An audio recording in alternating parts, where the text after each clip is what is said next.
Fique atento, porque todo conceito ele é em si necessariamente vulnerável, ele é necessariamente parcial.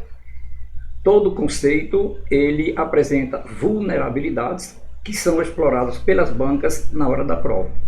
Algumas dessas vulnerabilidades estão associadas ao que nós chamamos de derivação imprópria. Na derivação imprópria, nós temos uma palavra que ela muda a classe gramatical, muito embora ela não mude a forma. Eu mudei a frase em que ela apareceu, vai mudar, muito provavelmente, o significado. Fique atento a esse detalhe. Se você foi um bom aluno, e eu acredito que você tenha sido um bom aluno na escola, você aprendeu que nós temos 10 classes gramaticais: substantivo, artigo, adjetivo, numeral, pronome, verbo, advérbio, preposição, conjunção e interjeição. Tudo bem. Só que as palavras não têm uma classe gramatical fixa. Elas têm uma classe gramatical em que geralmente elas aparecem, não é, com maior constância. Mas na frase elas podem mudar de classe gramatical. A esse fenômeno nós chamamos de derivação imprópria. Quando ocorre essa mudança, fique muito atento, porque devem aparecer questões muitas vezes associadas ao significado das palavras, né? Muitas vezes é associado também à própria classe gramatical e também associada questões associadas, né, à mudança de função sintática. Vamos aqui a alguns exemplos de derivação imprópria. Vocês sabem que sim é um advérbio de afirmação. Sim, verificaremos as vulnerabilidades. Observe que nesta outra frase eu digo: aquele foi o sim mais importante do período. A presença desse artigozinho aqui, antes da palavra sim, ela transformou de uma forma, falando agora em visualização da palavra, né? Ela me fez transformar o advérbio de afirmação em substantivo. Isso seria muito simples na hora da prova se o examinador tivesse sublinhado a palavra o sim por inteiro. Lembrando que a banca não vai dar essa comodidade a você, ele não vai destacar o o, vai destacar somente a palavra sim. Então, observe que de substantivo, de advérbio, aliás, de advérbio, nós passamos a ter um substantivo. Quando eu digo assumiu a direção da empresa, ora, nós geralmente estamos falando ao ato de ele assumir, o ato de dirigir a empresa. Então, aqui nós teremos, né, um substantivo abstrato. Quando eu digo que a direção da empresa o demitiu, observe que a palavra direção nas duas, ela apresentava artigo.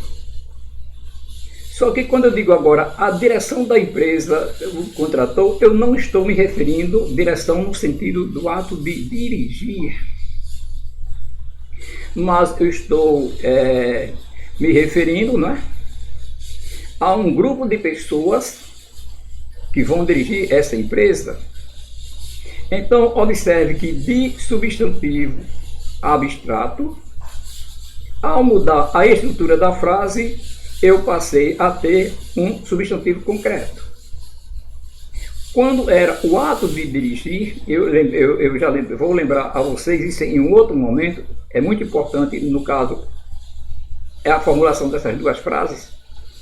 Observe que nessa primeira há um ato de dirigir, uma ação.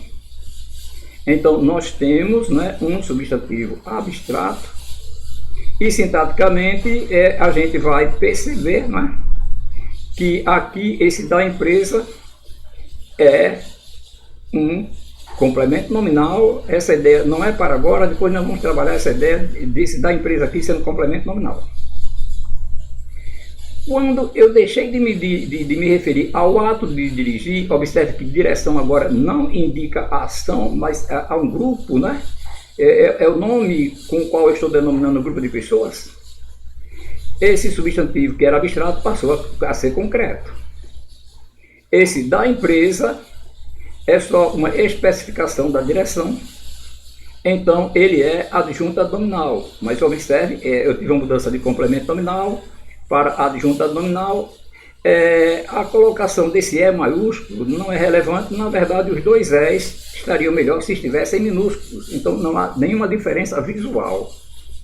Mas o que era complemento nominal se transformou em adjunta nominal, justamente porque houve uma mudança na classe gramatical, né, dessa palavra aqui, direção, que de substantivo abstrato se transformou em substantivo concreto. Este exemplo nós trataremos várias outras vezes, porque ele traz uma grande armadilha na hora da prova. Um outro exemplo de armadilha relacionado à derivação imprópria acontece aqui em aquele era um belo exemplar. A palavra belo aqui é adjetivo e está caracterizando um substantivo. Quando eu mudei a estrutura da frase, essa geração de artistas cultuava o belo. Essa palavra belo, ela agora virou substantivo. Nós temos outro exemplo de derivação imprópria.